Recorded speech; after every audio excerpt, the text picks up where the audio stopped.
মধ্যপ্রাচ্যে উত্তেজনায় মারাত্মক হুমকির মুখে বাংলাদেশের প্রবাসী শ্রম বাজার। শুক্রবার পর্যন্ত ঢাকা থেকে বাতিল হওয়া ২৫০-র উপরে ফ্লাইটে যেতে পারেনি অনেকে। অন্যদিকে নিরাপত্তার কারণে বন্ধ রয়েছে কাতার, ওমান, আরব আমিরাত সহ বহু দেশের কর্মক্ষেত্র। ফলে বিশাল শ্রম বাজারে ভবিষ্যৎ নিয়ে তৈরি হয়েছে অনিশ্চয়তা। বিশ্লেষকরা মনে করেন দেশগুলোর সাথে যোগাযোগের মাধ্যমে দীর্ঘমেয়াদী ক্ষতি পুষিয়ে নিতে কাজ করতে হবে বাংলাদেশকে। রাকিব আল জাবেদের রিপোর্ট, ক্যামেরায় ছিলেন আব্দুর রশিদ। ঢাকার বিমানবন্দর এখন যেন পরিণত হয়েছে মধ্যপ্রাচ্যগামী শ্রমিকদের অপেক্ষার উৎকণ্ঠার কেন্দ্রবিন্দুতে। তাদেরই একজন সিরাজগঞ্জের এম রাজ্জাক। দুবাই থেকে এসে ছুটি কাটিয়ে ফেরার কথা ছিল আরও আগেই, কিন্তু যুদ্ধের কারণে কয়েক দফায় বাতিল হয়েছে ফ্লাইট। শঙ্কা রয়েছে সেই দেশের নিরাপত্তা নিয়েও। 4:45 ফ্লাইট ছিল, তারপরে হলো 5:15 ফ্লাইট, পরে লাস্টে আমরা ক্যান্সেল করে দিচ্ছে যে দুবাইয়ের বিষয়ে বন্ধ। তারপরে কয় আপনার রুমে যাও, রুমে গেলে তারপরে আপনাদের খবর জানাইব। সদ্য বিবাহিত মোহাম্মদ ইয়াসিনও ফ্লাইট জটিলতায় পড়ে আছেন অনিশ্চয়তার মধ্যে। দফায় দফায় মেইল করে কর্মস্থলে যোগদানের সময় বাড়ানো গেলেও পিছু ছাড়েনি দুশ্চিন্তা।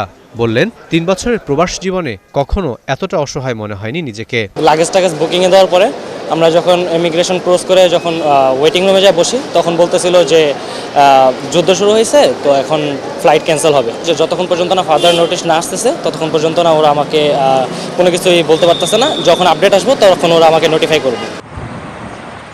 প্রবাসীদের নিয়ে কাজ করা প্রতিষ্ঠান রামরুর তথ্য বলছে, বাংলাদেশ থেকে যে পরিমাণ শ্রমিক বিদেশে কাজ করেন তাদের অর্ধেকেরও বেশি মধ্যপ্রাচ্যের দেশগুলোতে।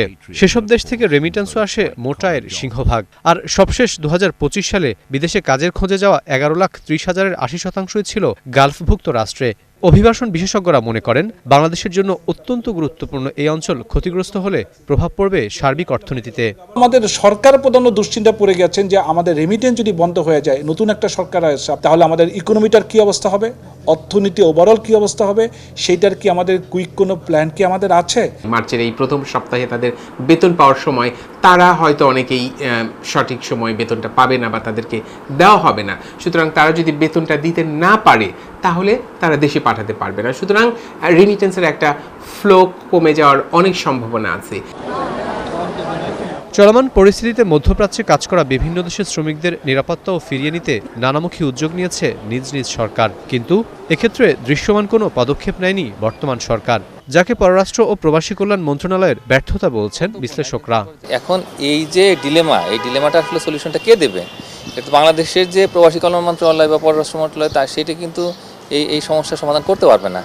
আর যে দেশগুলো আছে, দেশের সরকারগুলোও কিন্তু সেভাবে আসলে সিদ্ধান্ত নিতে পারবে না। তার কারণ ওইখানে যেটা হয় যে আসলে এই যে রিক্রুটিং এজেন্সি মালিকেরাই মূলত সিদ্ধান্ত নিয়ে থাকে যে আসলে চাকরির কি হবে। যে মধ্যপ্রাচ্যে যে আপনার একটা মানে একটা ভয়ানক একটা অবস্থা তৈরি হবে, এইটা কেন আজ করতে পারলো না? আমাদের সেই জায়গায় কিন্তু মনোনিবেশ দরকার ছিল। তাহলে আমাদের পররাষ্ট্র মন্ত্রণালয় আসলে কাজটা কি, যে আর্লি ওয়ার্নিং সিস্টেম যে আমাদের একটা যে ডেভেলপ না করা, এখন আমরা এই প্রবলেমটা ফেস করছি। ঠিক ঈদের আগে মধ্যপ্রাচ্যে যারা কাজ করছেন তাদের কাজ এখন বন্ধ হয়ে গেছে।